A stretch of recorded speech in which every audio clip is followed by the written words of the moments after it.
Welcome to The Real Look. I'm Bruce Hardy. And I'm Chase Williams. I'm so excited to reintroduce this episode's Northern Lights guest, Brent Hansen and Chase Craig from Livian Select with Keller Williams Realty Boise, who you may recall from Season 1 and Season 2 of The Real Look. For our avid listeners, you know these mega agents did separate interviews on this show representing their teams at City of Trees and OWN Boise. Since then, we're excited to announce that they've joined forces, bringing their teams together to form Livian Select. Their combined experience brings 27 years of experience in the real estate industry, and in 2022, their production totaled 405 units sold with over 190 million in closed volume, and their partnership is just getting started. Please enjoy this conversation with Brent and Chase. Well, g'day, Chase and Brent. Welcome to The Real Look. I got to tell you, we're in for a treat today because both of you have been past guests on our show. You qualified as top producers to make The Real Look. And yet here we are today talking because now you guys work together. Give us a little bit of the story. How did you guys, both top producers in your market in Boise, Idaho, become a team? First of all, thank you for having us on and having us on together. Yeah, thank you, Bruce and Chase. You know, Brent and I had been masterminding for a little over a year, just discussing various things in not just real estate industry, but just running businesses as a whole. We had the opportunity together. We just happened to know that we were both kind of talking with Livian to partner with Gary Keller. You know, Brent kind of called me somewhat out of the blue and said, hey, you know, I see a lot of really talented people doing really big things. And I've noticed that they have strategic partnerships. And he's like, I'm just curious, what if instead of us doing this Livian thing separately, what if we did it together? That was kind of how it came. For me, like I had just gotten back from a trip. I was actually with Adam Hergenrother, Eric Forney, Reed Moore, Brian Guberneck, just all phenomenal business owners and human beings. And I just got to dive in for like 7 days with all of those guys. And they all just thought really big. And all of them were in alignment and partnership with, you know, people that not only kind of accentuated where their weaknesses might be, the partner came in and filled that gap in. And so that's where it worked really well for Chase and I. We had been masterminding, I think Chase said, for a year. And I'm like, wow, everywhere I have weaknesses in my business, Chase is really, really good. We started to realize that the opposite was true. Everywhere where I was really strong in the business, Chase was like, I'm not really grasping this part or doing it at the level I want. And so it just kind of became an organic conversation. And, you know, next thing you know, here we are. That's awesome. I know we'll dive into like the process of putting two big businesses together and the benefits you've experienced as well as the challenges. But tell the listeners, like, give us a general sense of the size of the two businesses that you guys ultimately combined with Livian Select.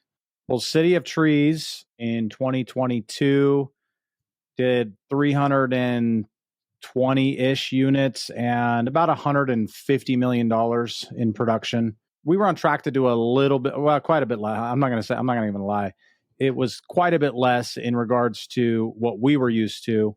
It was better than what the market was doing, though. So the market this year was down a little over 20%. City of Trees was on pace. We were down about 12%. But I can tell you where we were really down is we were not profiting. We were breaking even at best in a lot of those months, just because, you know, we were used to spending a certain amount based on the production that we were getting. So, you know, a 12% drop was definitely hard to deal with. So, well, what was your biggest year prior to that, though? 418 units and about 180 million. We were about half the size. I think the biggest year we had was 225 transactions, about 85 million. Similar scenario, you know, we were down in 2022 for a couple reasons, like the market obviously shifted, if anyone didn't notice. And I had another business that I was spending quite a bit of time on as well. Those two things led us to be down. I think we were pacing like 100 units and 50 million or so. What's interesting is going back to profitability. I mean, we were profitable, but not nearly as profitable as we were used to. And when you start to consider the partnership, you know, Brent and I both spend a lot of money on the same stuff. I think just combining the two businesses was roughly a $12,000 savings, like without accomplishing anything, just deleting stuff that we have two of. You're talking like per month, right? Just for clarity. Yeah, per month. Yeah, thank you. You got $150,000 like to the bottom line day one. So that's not a bad thing. Why did you choose to partner with Livian?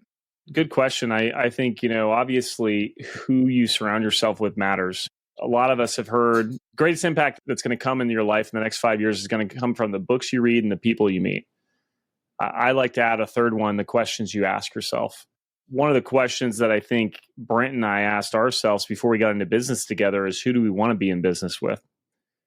And, that's a really powerful question. That obviously helped us get over the hurdle for combining our businesses. But being in business with Gary Keller and Adam Hergenrother is a pretty appealing venture. These are the right people that we want to be in the room with as often as we possibly can. The other piece that I think is really important to us is Brent and I both believe that the platform model that Livian provides is the future of real estate. When I got into business in 2005, Facebook wasn't a thing. Zillow wasn't a thing. Honestly, teams weren't really like anything that people talked about. They existed, but only kind of like, hey, come help me, right? It wasn't like a very well-known thing, at least where I was at. So Facebook comes out and I'm like, well, this is annoying. I'm not going to waste any time with this. And of course, it's had a major impact on real estate. Like everything from how you're getting leads to, there's people that have built massive businesses off Facebook exclusively. Zillow came out, they said they're going to market our listings for free. And we're like, okay, go for it. That was a major disruptor to our business. Now it's a $50 billion company or something like that. When we look at this platform model, Brent and I both are convinced that at some point the consumer is going to figure out that not all realtors are the same. They don't all operate equally. They don't all provide the same value. Who I choose matters. Brent and I both believe that's a fundamental thing that will take shape in real estate transactions in the future. So who you are partnered with also matters, because that's how you provide value. Like thinking about it, we're going to close 350 transactions this year, I believe. And next year we got a target of closing 450 to 500 transactions. Is it possible that we have more experience than the average realtor? And the answer is of course, right? Yes. But now we also have these teams around the country. And Brent, I'll have you jump in here on the speed to innovation thing, which is one of my favorite things about Livian and why we believe it's the future of real estate. First of all, speed to innovation. Livian is like a beehive. Imagine the top agent in your area, in your market. Now imagine one of those in every single market, all cohesively with a lot of synergy working together and bringing, hey, I do this really well. And then they bring it to the hub, and the hub, then if it does work and they've proven it, right? I think there's a big difference between, hey, this piece of tech is awesome, and hey, I've implemented this piece of tech and it works really well. Here's how you do it. And then Livian can then distribute that throughout all of the other Livian platforms, either at a massive discount or sometimes just being a part of the platform. So you just get access to a lot of these pieces of innovation. One of them being, Livian has a technology called Canary, which literally engages the bottom 95% of your database. I can go even across top agents, and I guarantee you, even the best agents out there are only engaging with maybe 25% of their database. So wouldn't it be nice to be able to engage with the people that you really don't have the bandwidth, time, or systems to do it? So that's one example. Mike Del Prete, he follows all of these big real estate tech disruptors like iBuyers and Zillow and all of these big companies. And what has been happening over the past 5 or 6 years is these tech companies have been trying to disrupt real estate. Well, there's this issue. It kind of shows up in the logistic world. They call it the last mile problem. And that's where figuring out logistics and distribution, from manufacturing to shipping and getting it to the distribution center is really easy. It's the easiest part. The most complicated part is the last mile, figuring out how to get it from distribution center, knowing how much you need to have in stock based on consumer movements and consumer needs, and then getting it to them quickly. Like that last mile problem, there's a lot of people and a lot of integral pieces. Well, in real estate, the last mile problem is that relationship. And so all these disruptors where they were trying to disrupt real estate realize they cannot disrupt the last mile. So that's where platforms come in. I think it's very wise. Instead of disrupting, it becomes a participation. And it's like, hey, let's not only work together on the last mile, but let's make the last mile the very best that we can together and collaboratively. That's why I think platforms are the way of the future. I love that. That's good stuff. I want to take you guys back to, you've made the decision to go into business together. You've made the decision to partner with Livian as part of their platform. What were the biggest challenges of bringing together two businesses that were already, very large in their own right? What were some of the pieces you had to work through, and maybe some that you got right and some that you look back and say, okay, if we combined again, we would do that differently? Share that part of the experience with us. I think Chase and I will have two variations, right? Just to start, we stepped back and we said, okay, we need to take the initial steps pretty slow. I would say we probably spent countless 8-hour days in front of a whiteboard, literally just him and I saying, what's going to go right? What could go wrong? If it goes wrong, how do we deal with it?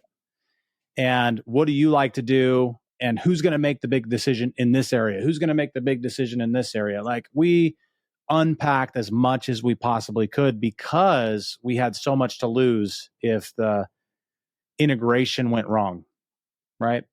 So for us, I think the most focus went into the narrative and how we were going to deliver this to our team, how we were going to get our team behind the idea, and then not only behind it, but then also support through what we were anticipating to be rough waters, and then not have a bunch of fall off. We didn't want to lose either a bunch of admin or a bunch of agents. We wanted to, maximize the talent that we had. We both had a lot of talent and utilize it the best way we could. Another piece that we had to think through was relaning our admin.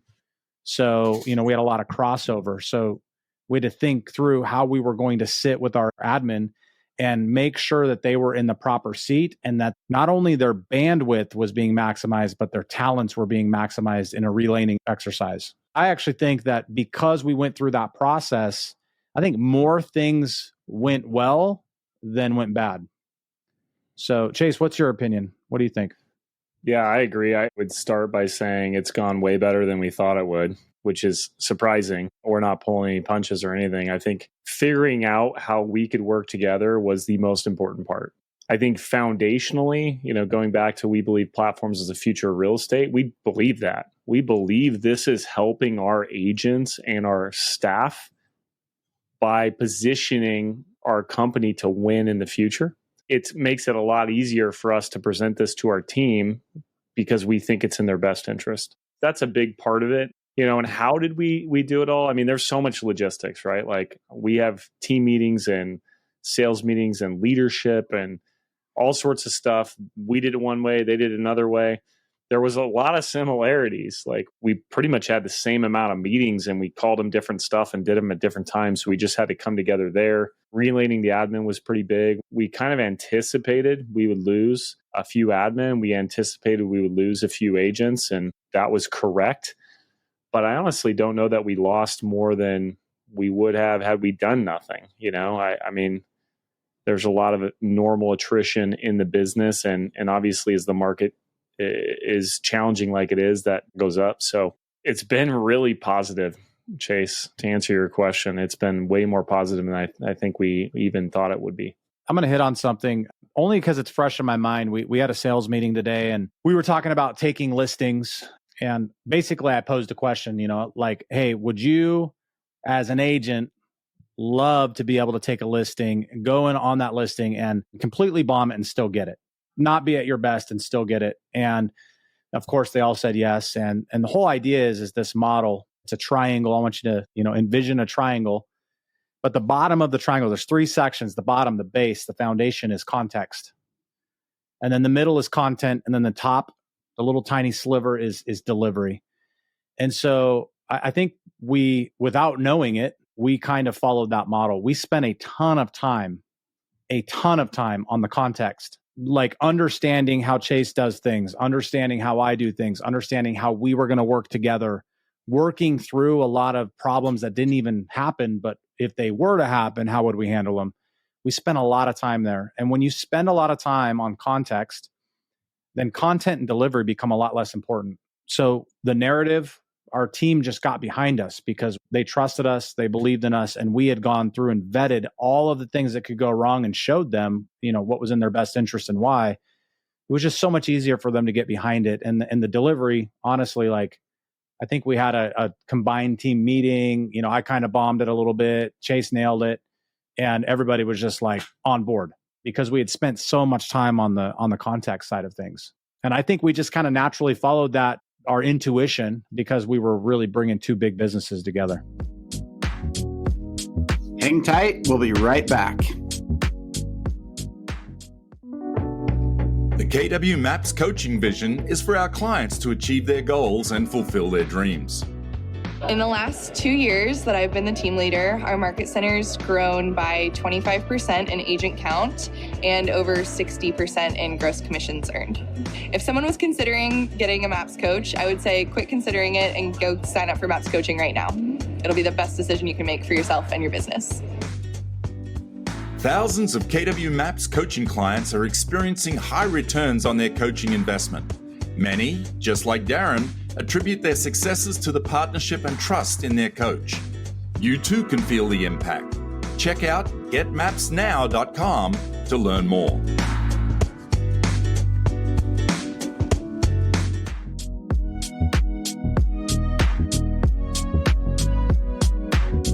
I'd love to come back, if I could, Brent, this idea of the final mile. And of course, when you were describing that, I was thinking back to our interview, Chase, and our conversation, how you'd gone and bought a bunch of Amazon vans as a way to sort of reduce your taxes, right? And I'm thinking, okay, I get it. But how do you see the platform helping deliver?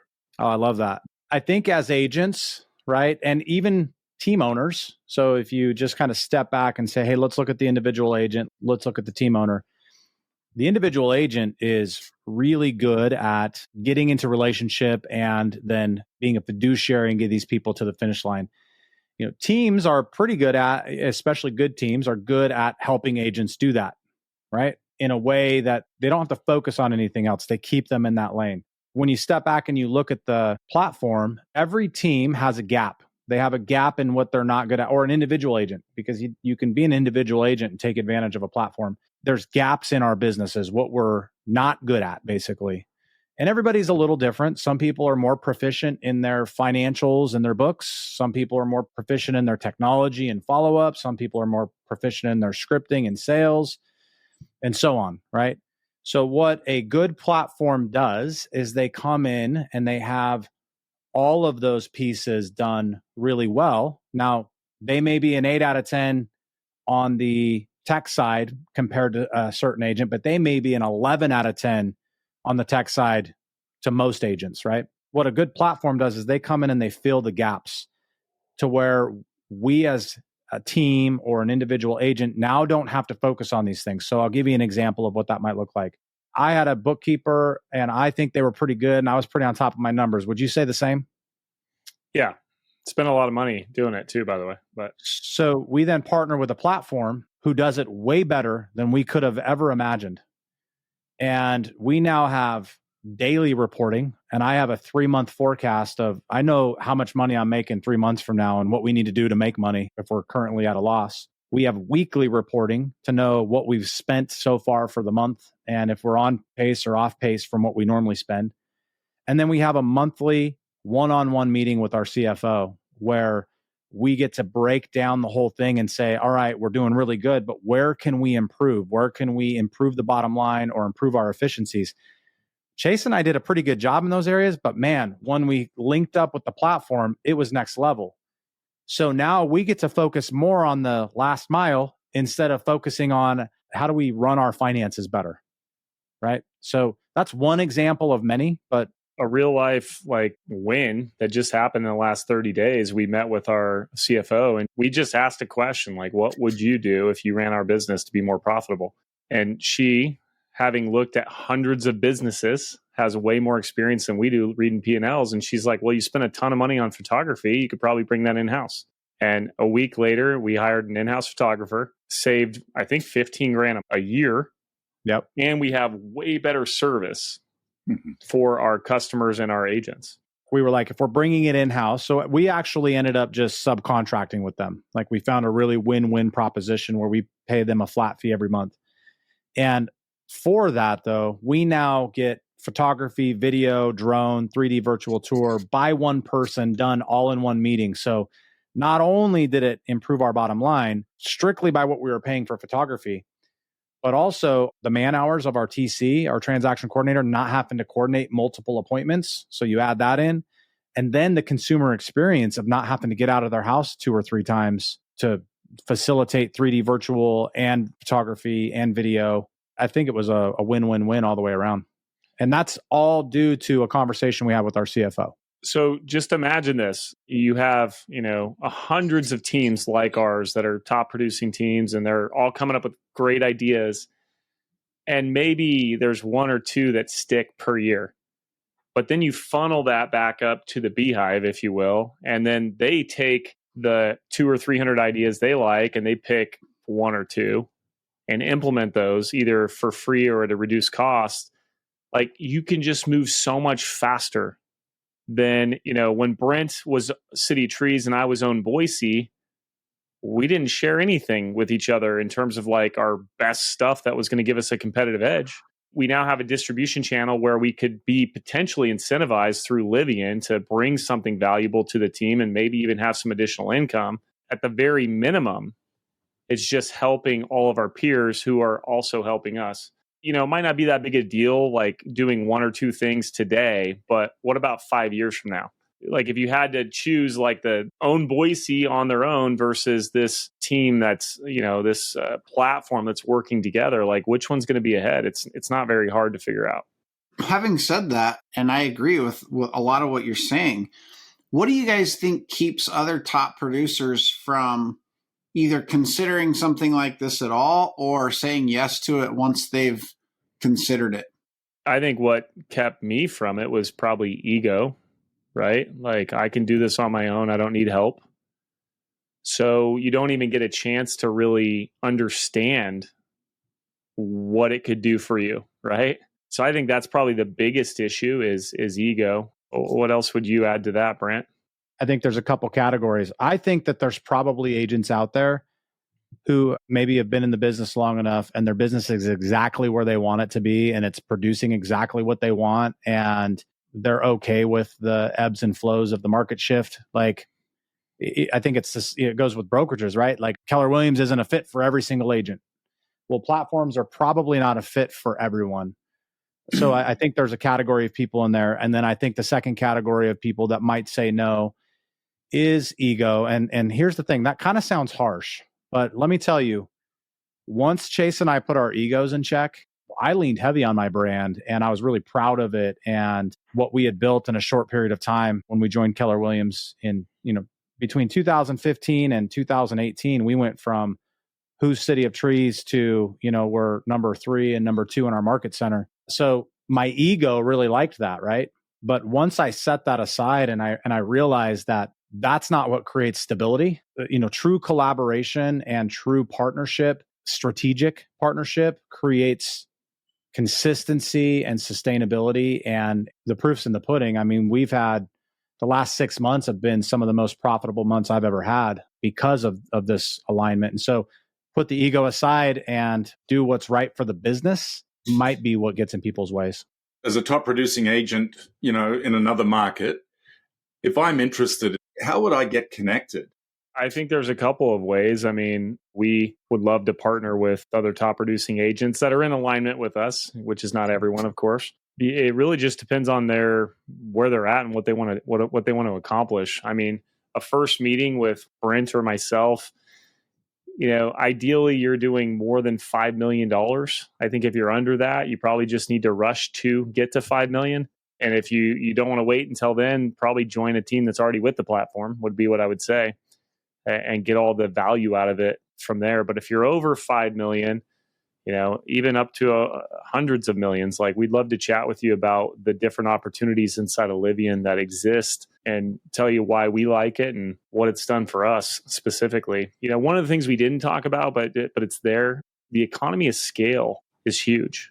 One of our partnerships with a tech system that communicates and generates seller leads, we were paying about $1,000 a month for that, and now it's free.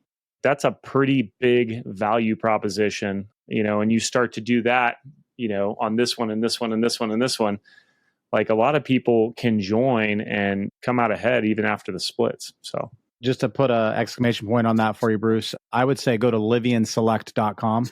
There's plenty of information you can get off of that. And there's also the ability to reach out if you want to talk to us. You've combined two big businesses. You've joined an amazing platform. You've experienced some of the benefit of that. When you look out into the future, right? And here we are kind of in the midst of a challenging market in certain ways, right? Lots of opportunity always. But when you look out on the horizon with what you've done now and where you're heading, what's most exciting to you? For me, I think what's the most exciting is the scale that we've already seen our business have. SCALE to me is an acronym, by the way, which stands for systems, culture, accounting, leverage, and expert guidance. But, when you combine all of those things, then you have actually a scaling business. So the scale we've already been a part of, like, I'm really excited for the future to have bigger opportunities open up for the people in my world and Chase's world. There's already been leadership opportunities that would have never been possible for City of Trees where we were at. There was quite a bit of growth and forward momentum that we needed in order for these to happen. I think the same goes for Own Boise. And so just being able to let the world that we are a part of get as big as our people need it to get, I'm really excited about that. And I'm excited about what Livian is bringing to the table for us and the future evolution of the technologies and everything that they're going to bring. That, there's a lot of people out there that are scared with some of the messaging out in the market. There's that giant lawsuit, people are talking about that. Well, I think Gary Keller's been talking about compression on commissions for a long time. How we were going to get there, who knows? Working with buyers, that world might be completely different in the future. It might not, but let's say it is. Who knows? So what excites me is having the ability to work with more people and systematically do it in a way where we can still make a lot of revenue and change a lot of lives. Yeah, and I would just add, just like Brent said, the partnerships that we are going to create in the future are massive. We've already got 4 people, which we haven't included their production at 350 units. We're probably closer to 500 units when you add these other people in. But we have 4 people we've already partnered with in the last 6 months to join Livian Select. They're their own brand, but they're getting all the same, benefits that we get from Livian. And, there's easily a dozen really talented people that we're knocking at the door and getting into business with. And that's what's the most exciting to me. And this podcast, hopefully we'll meet some new people from it. And if nothing else, make sure they know what the opportunities are and go from there. Well, gentlemen, I just want to say thank you. This has been outstanding. What's going through my mind is we're having a whole different conversation than we normally have, right? This is truly a business conversation, right? It's not just real estate sales. I just want to say to our listeners, if you've got any referrals in the Boise or Twin Falls area, look no further than Livian Select. I'll have your contact info in there. And in addition, if this idea of partnering and being able to go further with more is open to you, then we'll also have all the contact information for both Brent and Chase. Gentlemen, thank you so much. We appreciate you. You're awesome. Appreciate you guys. Appreciate you. Now, a brief word from our sponsors. Stick around. KW Young Professionals is a community of Keller Williams Realty International on a mission to develop the next generation of leaders in real estate. They do this by equipping their members with foundational leadership education and experience, all in a safe environment to learn how to lead. By joining KWYP or launching a local KWYP chapter, young professionals gain real-life experience of what it's like to lead a KW Market Center or real estate agent mega team with minimized risk. They believe if you want to go fast, go alone. If you want to go far, go together. And if you want to go fast and far, go with the next generation of leaders of KWYP. Interested in joining or learning more?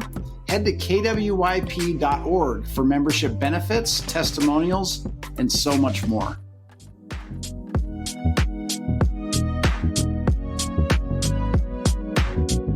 Well, Chase, what were some of your takeaways from that conversation? That was a good one. Yeah, well, I mean, anytime you take two really successful people, that are working separately from each other and put them together, I think you have the opportunity certainly for really cool and big things. And Brent and Chase have done that in Boise, but then they've taken it a step further, and combined their two great businesses and talents with the platform as they described it, right, with Livian. We're seeing this kind of thing happen more and more in the industry, right? Some might even call it some sort of consolidation, but in a unique way, right? And even just listening to those guys explain the value of the platform and why they believe in that as the future of real estate, what it does both for the rainmaker, the agent, it brought it into a lot more clarity for me. I know that. And it's clear that they have a really distinct understanding of what it's going to do for them and those that they serve. And I think that's cool.